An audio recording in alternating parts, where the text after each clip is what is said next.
about self-inquiry and what are we really looking for. And I created a few videos. They're there, and probably Lorraine or whoever watched all the videos, you probably saw that.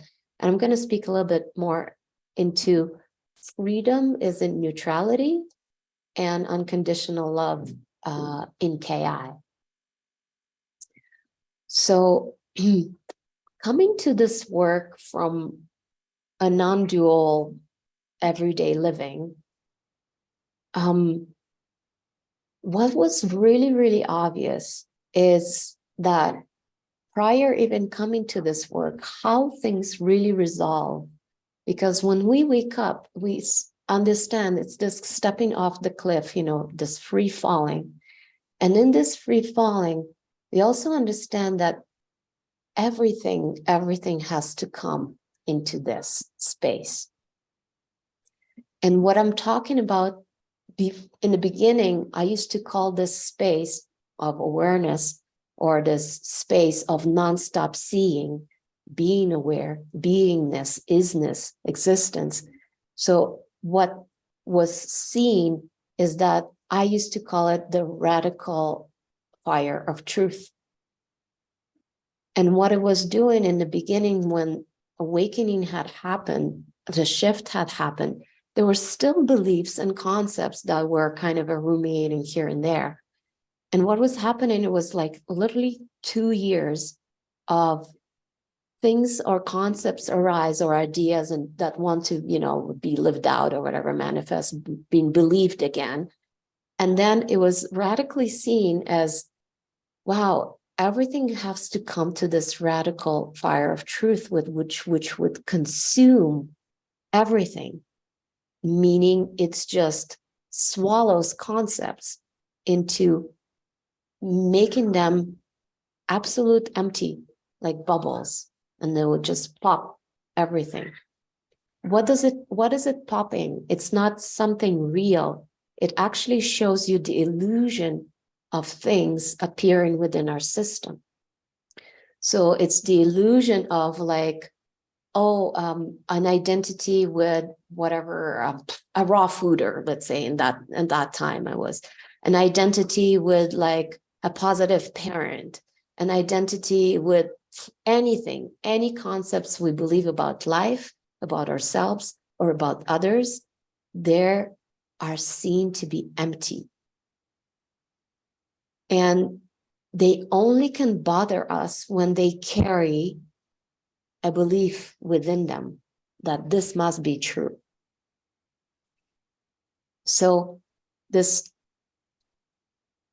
radical, fire of truth, or ruthless love in action, so to say, it's bringing everything under the lens of awareness, and the awareness, who and what we are, the existence itself, going, oh my God, this is absolutely empty of reality. And I thought it was so real.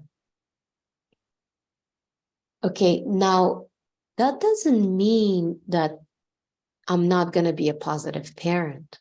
That doesn't mean that I'm not going to be interested in eating more raw foods or fruits in my diet. It just means it's just there because things effortlessly happening if life wants to live that out through this body mind. It means that I am not this, but positive parenting is happening. This is not what I am. I am the observation of positive parenting happening, right? So it's this kind of slight shift, and the same thing comes to KI. So when coming to KI, I immediately saw the same ruthless fire of truth happening. We can also see that with medicinal plants, and people go for trips and trips to Peru to do ayahuasca and other things to sit in that fire of truth.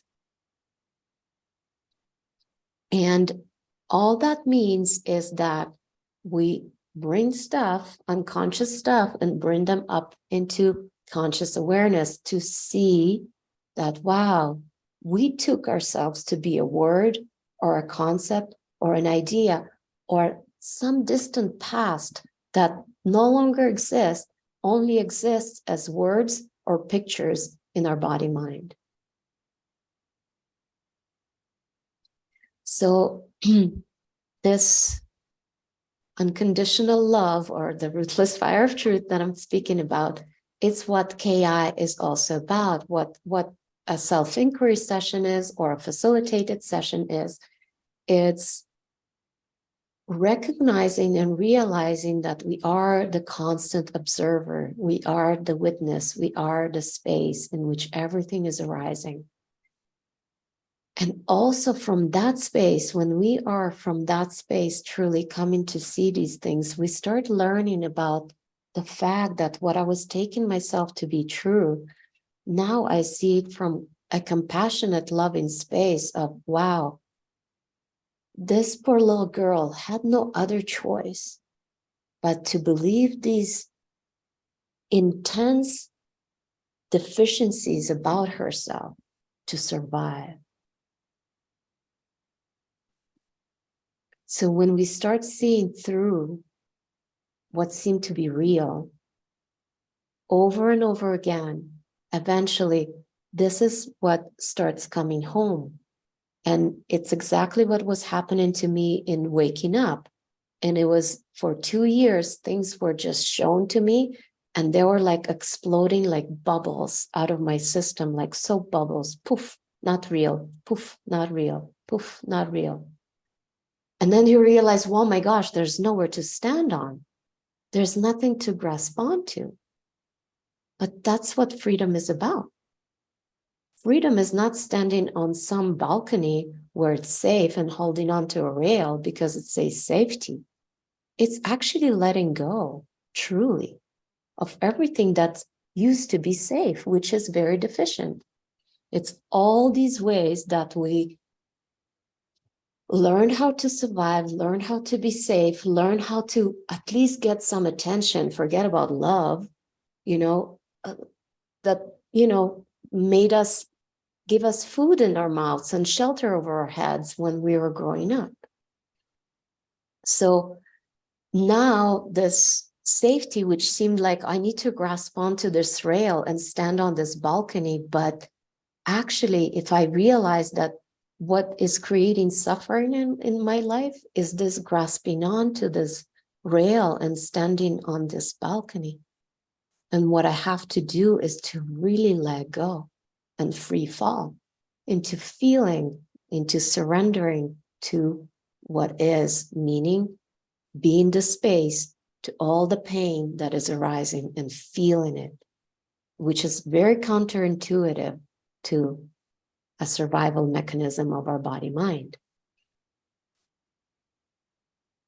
So like the same thing as I was saying, like these bubbles popping up, popping. And what was the experience of that? And you have to give yourself the, how would I say, the time and the compassion to be able to feel these moments, because what I remember for 2 years, it was liberating, but it was so sad. There was so much grief with every bubble of idea, concept about myself or life or everything or living would pop. I would enter maybe a good 3 days of grieving, of just feeling gray, of just feeling, what the fuck, even this is gone. Even this I cannot grasp onto. So waking up is quite a courageous thing to do, because it's literally, from one point, it's like the only thing we can really do for the insanity in the world and insanity within ourselves to continue happening. But it's also a courageous thing to do, because it takes a commitment and courage to stand in that fire of truth and to recognize, like, wow, all of this I can no longer grasp onto, I can no longer rely on, I can no longer recreate myself in these ways, because this equals absolute suffering. So The only invitation is like to really stand as an empty, not knowing who the fuck I am. And it's totally okay. And it's going to be disorienting for some time, maybe a little bit. For me, it was disorienting for a good 2 years. But it's giving ourselves the chance to be reborn as not deficient. And that is unconditional love. What else unconditional love is recognizing also that, wow, it's not only the beautiful and the joyful and the blissful, it's also the ugly and the shameful and the disgusting that has to be included. Meaning, first and foremost, I need to recognize these parts that I didn't want to feel. And then I have to, as I'm saying, it's the counterintuitive, feeling the pain. I have to include them. I have to feel them. I have to acknowledge them. I have to recognize them. These are the parts that be screaming for love and attention, and just the simple birthright of every human being to be okay, to be itself. So I have to recognize them first. And then by recognizing and including them, only then they can pop as a bubble. Whoa, this is also, first you have to, it's almost like first I need to be two in order for the two to melt into one. So meaning I'm aware, I'm the awareness, the witness, and I'm also can really, really dive in and be the deficiency. Feel that to feel true. Okay, I am, whatever it is, imperfect. I can never be perfect. Okay, so I'm just going to feel into that, how it feels, how terrible it feels, how terrible it felt, because the body remembers how it felt in the beginning, in that instance of a shock when this imperfect identity was created. So the body carries that memory. It's so intelligent. So you can kind of bring it up here. Okay, how does that feel to be imperfect? So be fully imperfect. It doesn't mean that it's you who you are is being imperfect. It's actually what you are, that the awareness, the life, the existence itself, allowing fully for this brief instance to its eternity of existence to be this energy of imperfection. So when I choose to be this energy of imperfection for a brief moment, it fulfilled its purpose to exist. The full right for everything to exist exactly as it is. Because what we do, we don't allow, really, sometimes, most of the times, most of life, we don't allow these things unconsciously to be felt, to be what they are. Like the deficiency story or the deficiency energy, it's just a deficiency energy. It's not who and what I am.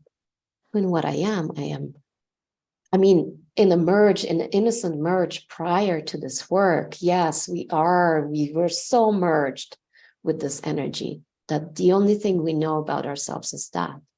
But the invitation of this work is like becoming the unconditional love, the space, the presence to all of these energies to be what they are fully first.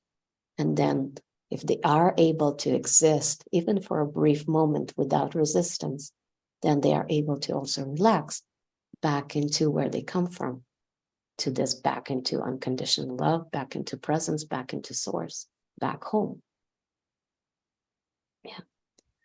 So, and again, freedom is in neutrality. That's another part that kind of, I'm going to summarize, and then we can take a break and practice. And it's what also been noticed, again, coming to this work from where I was already, is the understanding of, wow, okay, I cannot just clear, let's say, the for total freedom, don't get me wrong, maybe some people come to this work and they want to, how would I say, to rebuild the successful them, the good enough them, the more perfect them. And it's totally okay. There is an opportunity to kind of do that. But because if I remove the I'm not good enough and I work on that and I clear that up, then of course the ego needs to stand somewhere. As I'm talking, that balcony, it needs to stay safe somewhere. So it's going to choose to stay, okay, if I cleared up, I'm not good enough, therefore I'm going to start living the I'm good enough life. But a greater, more radical freedom that AI also can invite you into, and I would say don't stop there, is in neutrality. And what that means, if I cleared up, I'm not good enough, then I'm also going to clear up, I am good enough.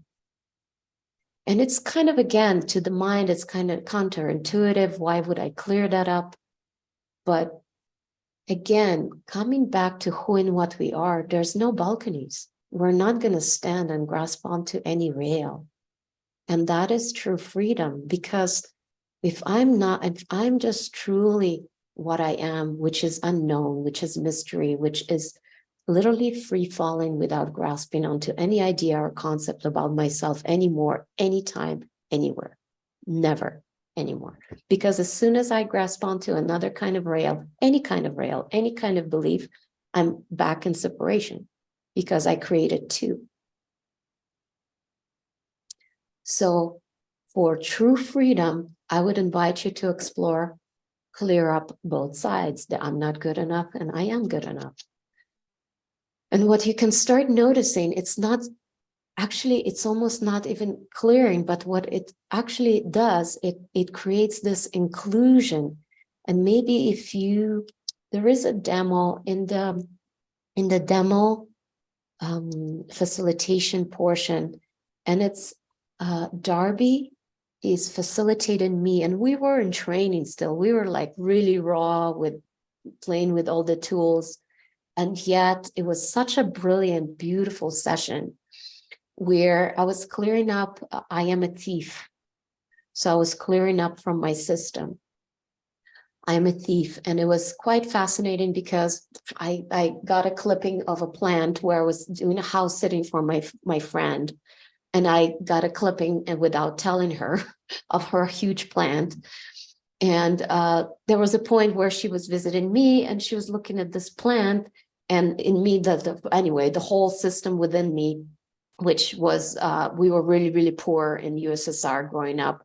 And there was a few incidents where, my mom labeled me as a thief by taking a clothing for a doll from my cousin. So, and then that got labeled because my father is a gypsy. So, that's like, oh, you're like your father, you're all teeth, you're blah, blah, blah. So it was interesting. So she was looking at the plant, and my defense mechanism, she was like, oh, wow, you have exactly the same plant like me, like mine.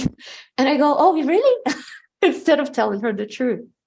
And it was quite amazing, because here I am already doing KI, like living from the non-dual perspective. And here this mechanism comes into defending itself from actually telling her the truth about, well, yeah, like this is like a clipping from your plant. Look how it grew. Anyway, but of course, life wants to clear out everything. So I brought it to KI, and we did a session with Darby. And it was so beautiful to attend, to clear up, I am a thief, and that label being labeled, given to me by my mom. And then we arrived to a point where she's like, oh, it's okay to be a thief. And it was kind of another perspective to all this. And I was like, oh, really? Let's see. Like, it's okay to be a thief. And it was so interesting. It was actually so much deeper on this side to clear. And what was arising, it was like instant inclusion of all the necessity of all the poor kids around the world to need to do that to survive. Like almost suddenly, like I felt like the collective pain of that. I was like, wow, this is fascinating. when we actually include the totality of, let's say, a deficiency story, for it to be okay to be that way. So it was really, really fascinating and eye-opening to see that, it's check on two sides, it's I'm not good enough and it's okay to be not good enough. It's like, whoa, maybe I have more resistance to that, right? So yeah, and then just explore. It's like KI is infinite in that way. Like the more we clear, no matter what side, as Scott is kind of saying, and I really love that saying, like, it's not just the deficient beliefs, it's all beliefs are suffering.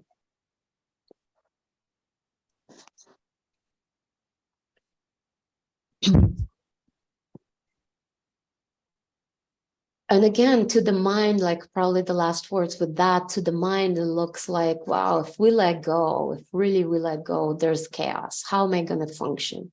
Right. And if you have a pet, look at the pet, how it's functioning. Or, look at nature, how it's functioning. Only humans function through this identity in the mind that is happening. But actually, because we took over and made it such a priority, especially in the Western world, we made the intellect such a priority that it started to create such chaos basically in the world. But if we actually step back, we can start recognizing we have three ways to communicate with the world and life itself and each other as well. And it's through the intellect, is one portion of it, through intuition, our heart. We need to bring our hearts back into starting to learn the language of the heart, which is intuition. And it's the instinct, is the gut. So in KI, it's also clearing these ways. So lately I was just doing kind of just a sketch of repression work, and it was, repression of self and repression of expression, a repression of emotion. And I believe it's almost like really addressing all three.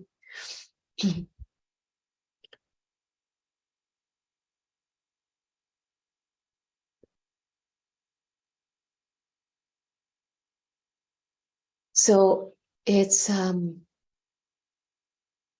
if we kind of trust, or if we don't trust, explore and inquire into trust. But if we really trust this practice and really use this method and really clear up some stuff, we can really start to be standing in this constant free falling without the need to grasp onto anything. And believe me, like when KI came into my life and cleared up some stuff, and it's still clearing, it's not, it's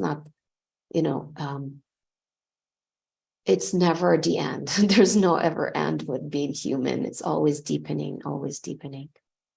But nevertheless, the space from which life is lived more fully and more effortlessly, and what is seen is actually standing and being free falling constantly without grasping onto anything, because therefore life really feels exactly what is needed, exactly what is needed for either seeing what is still not feeling whole, what is still feeling separate, or it's filling in exactly what our gifts and talents are here, and therefore it brings a work such as this, like, which I'm so passionate about. Or it can look in different ways. I'm living in a place where I used to be jumping around like crazy, and I'm living in a place which I so love, in a house like I thought I would never afford in my life. And I was able to furnish it all. I'm still doing, because I'm like a crazy DIY project crazy person. So I'm still doing my DIYs around the house. And it's just like, wow, I never thought that this would be possible. Because even with the awakening to who and what we are, but still having these unconscious stories playing out unconsciously, I was still in a survival mode. I was moving from apartment to apartment every single year, chasing the next better place to be in. And I was still living in lack, financial lack, and totally surviving, really. And it was just still unconsciously operating, although awareness was here, but still these unconscious beliefs were not seen through. And I'm not saying that they had to be like really explored for years. It's enough for us to really, from the right place, it's enough for us to see it 1, 2, 3, 4 times, whatever it is, maybe 10 times. But it's enough for awareness to see from a right place that, okay, I'm not choosing to function this way anymore. Because let's say a state of lack, I had to believe I'm lacking for love and approval. I'm like, no, as soon as I saw it, like, okay, no, I'm not doing this anymore. I don't need to carry the scarcity anymore. And that, again, self-inquiry. And I believe that this this work, if we really stick with it, and as much as going to be going through some growing pains, as we all did, I did, it was not a piece of cake, like waking up to our true nature, or not, because the practices I did probably were simpler than the aftermath of losing everything that I thought I was. Yeah. So it's just that kind of courage with this work too, because that's what it does. It annihilates everything you thought you were. It exposes everything you think still you are. And therefore, it would be for you to make a conscious, consented kind of new choice to not choose it anymore. Like, no, thank you. Right? Because I think a little bit the I guess not too much practice. Sorry, I'm talking about today, but I'll open up to some questions after. To what I see is, if we take it, if we make it into just, another crutch of like a practice, and we do a lot of sessions and then we don't see anything moving, I think what's happening is a very, how do I say, very slight shift in perspective that we need to take.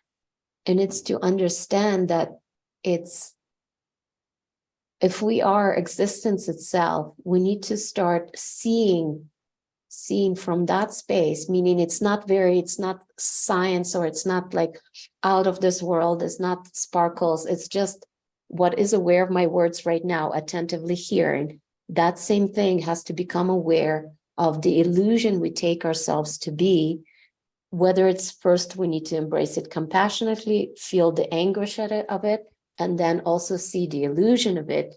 And when we start seeing the illusion of it, then we start choosing differently, whatever it is, being more compassionate towards ourselves instead of, very angry and bullying ourselves, whatever it is, whether it's just internal shift of attitude towards ourselves, or external shift of attitude toward other people, or intimacy in our life, or whatever it is. But it's just that it's still about us, meaning it's like, I'm not gonna just do a lot of sessions and I'm exposing all these things, but my attitude towards myself is not shifting. Like, this has to come as an inner choice, right? It could be very, very subtle, and it could be the same, two people starting self-inquiry or inquiry journey, and maybe year or 2 years down the line, one is still inquiring and seeing all the deficiency stories, and it's like, oh my gosh, there's so many, and they're always here, and blah, blah, blah. So, and the other one is like, oh, what the fuck was I believing? Like, and two people, one still really, really fixated in the victim identity, and the other one is like, whoa, that's not my choice anymore. Okay. It's very, very subtle, but it is our choice. And this is the given here, right? Is We can only choose what we're conscious of. And that's the beauty of KI. Let's uproot everything that is unconscious. Okay. We have 12 more minutes, so no practicing today. The resistance goes, yippee!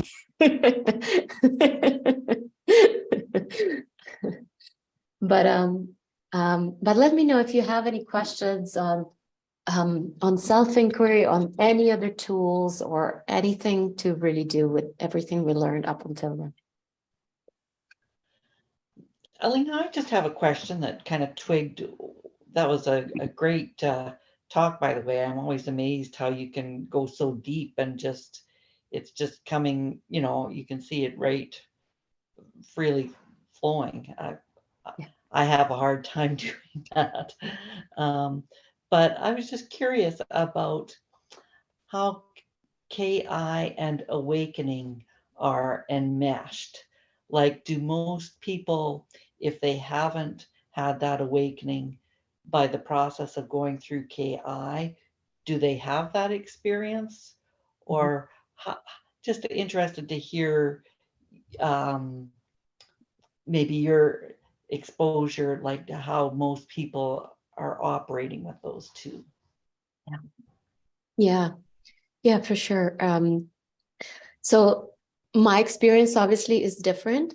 So what I'm seeing in people that came to KI, not necessarily seeking awakening or enlightenment, what I'm seeing, and also from just kind of seeing from a kind of a different perspective, looking in a broader picture of how KI clears up the system, it's what is seen is that this hanging in the ego state, meaning is body-mind reaction to what is through a lens of the past. So body-mind reaction to what is through the lens of the past is through either aversion or attachment. And aversion and attachment happens, the ego state is like that. It's perhaps an attachment to the victim state, what happened, this happened to me.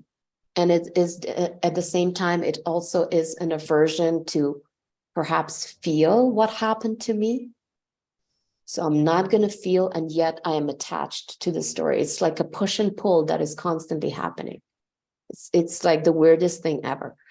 But that's what's happening unconsciously. So when we come to KI, all of these things get exposed, and all of a sudden we start feeling what we were pushing against, right?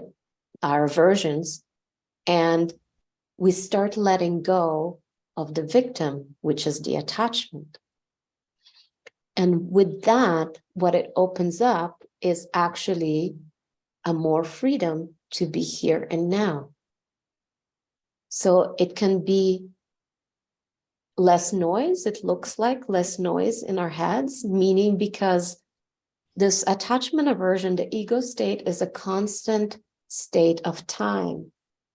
It cannot exist out of time. So it's only an illusion within our perception of me in the future, or the better me, or the terribly, terrible version of me, because, the past is being projected. Whatever it is, it's some sort of a projection of me, right? So this is one version of it. And we get occupied in our head with that, worrying about it, thinking solutions about it, or whatever it is. How we're going to fix me, or how we're going to end up miserable me, and trying to avoid it. So there's like a lot of energy goes into it. And then another version is like the past, right? So it's like, okay, this happened to me, and he said that, and I shouldn't say that, blah, blah, blah, blah.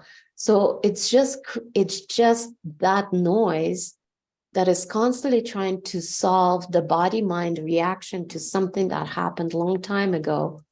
And it's constant projection into the future, the aversion and the attachment to the story of deficiency that had originated and happened innocently. So when KI happens, things calm down. Would it necessarily bring constant abidance? I would say, this practice is so new. I don't know. Maybe if people practice it for like I'm seeing Dan where he is right now, where he was felt like his nervous system was hijacked by someone running after him with a gun. That's how he felt all the time. That was his normal state. To where he can be super, super present and everything flowing effortlessly in his life. Like he's in a relationship now where he wasn't, and so many other things, the work, the stuff he does, his artistic career, because he's a musician, a songwriter, I think guitar player and song. So it's like seeing him now and being with him, exchanging sessions, 2-3 years ago, already there, he was like, poof, intensely present. He was able to experience blissful states. We kind of got into this kind of Kundalini meeting each other, energetics kind of meeting and being like in complete bliss out just by doing KI. So to where he was and where he is right now, I believe is like day and night, right? So I believe, I don't know, this practice, it's quite new. So I feel like if we dedicate and eradicate kind of like what really happens after awakening, and it's this lens upon everything that's not real and popping all these bubbles, eventually things calm down. And what the experience here was also after that, it was like this, okay, how do I stay open? How do I stay open? Because, there's the spiritual honeymoon and all of a sudden, like everything comes back and all your roles come back. And my question was, how do I stay open? How do I stay open?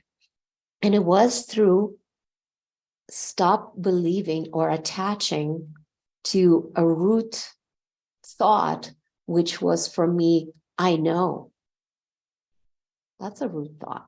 It's underneath everything else, like whatever, maybe saying or in conversation to someone else, it was actually a very ridiculous example.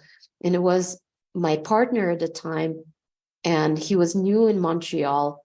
And we came back after Mexico, after the whole shift happened. And here I am telling him about festivals in summer in Montreal. But I was saying it and I was talking about it with such conviction that I know how it is. That right there, the separation split happens again. It's just the felt sense, right? It's nothing gets separate, but the felt sense of separation. I'm like, oh my God, I'm losing it. And it was like, okay, then how do I stay open? And what was seen is like, oh, I'm believing a thought that just says, I know, the one that knows about Montreal and festivals. And it's a slight shift in this grasping on to knowledge. It doesn't mean that I cannot talk about something that was experienced, but I'm no longer the knower of knowledge. Knowledge just moves through. So it's very, very, it's like subtle things, right? But the ego subtly finds a new balcony to stand on, so to say, right? Mm-hmm. It's just, okay, I'm going to grasp onto this rail because this I know. Yeah. There's a new identity right there. So again, KI is kind of, if we make it our lifestyle and an attitude, I believe it can create a huge shift of permanent being here and now. Yeah. I think would be like, I don't know, if I see it as a recipe, I would kind of incorporate a little bit of meditation. So just like, okay, I am here and now. When I do the self-inquiry, I'm seeing through the illusion, through all the stuff I believe about myself. And yet I would support with some meditation or some practices. It doesn't have to be sitting meditation. It could be walking meditation. It could be breathing and being present. It could be being in nature, being present, whatever it is, where I can pay attention and shift from let's say if I'm in nature, I'm not shifting from the outside. I'm not neglecting what's there. It's actually what's there is like, how would I say, is radiating, trees and nature radiating presence. That's why it's easy to be present in nature, if we at least come with that intention. So it's like, if I can create whatever practices that I can do whatever I'm doing, and yet I'm also can be aware of the existence that I am, however it is, for 5 minutes, for 10 minutes, for 15 minutes. If I can exercise that existing, being the forefront as opposed to completely neglected background, then eventually it will come to forefront. It has no other choice. It's going to become the new normal. What is the normal right now is the noise in my head. But the more I do KI and the more I have some practices that encourage this awareness of itself, awareness of existing. That's what meditation is about. It's also noticing what is here, watching, being, just is. So with these two together, I feel like for sure. Yeah, yeah, I get that. Yeah, it's kind of, I kind of know that, and like I say, I've been trying to kind of do that, dropping back throughout the day. Yeah. And I find that I'm doing the breathing throughout the day more so than dropping my attention. So that's Good that's kind too. of my entry point now. Yeah, that's awesome. Like, do whatever works. It's like my whole awakening journey. It's like, not because this told me so and that told me so. I listened to everyone who was telling all these things, but whatever resonated, I took it. I tried it. This doesn't resonate. No, thank you. This works. This feels good. Oh, great. And it's less trying and sticking to whatever works. Okay. And it's like, that's the recipe pretty much. Yeah, when it feels mechanical and like I have to do this, that's not it. You have to be kind of inspired to do it. Yeah. Okay. So yeah, keep it alive. And KI is easy to keep alive because you have people that you can connect with and not just be alone in your self-inquiry.